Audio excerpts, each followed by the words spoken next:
Hello everyone, today we are going to demonstrate how to export a 3D shell file and place an order.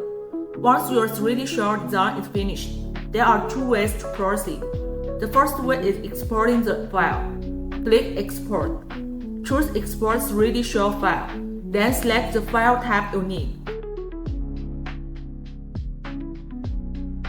And the system will generate it with just one click.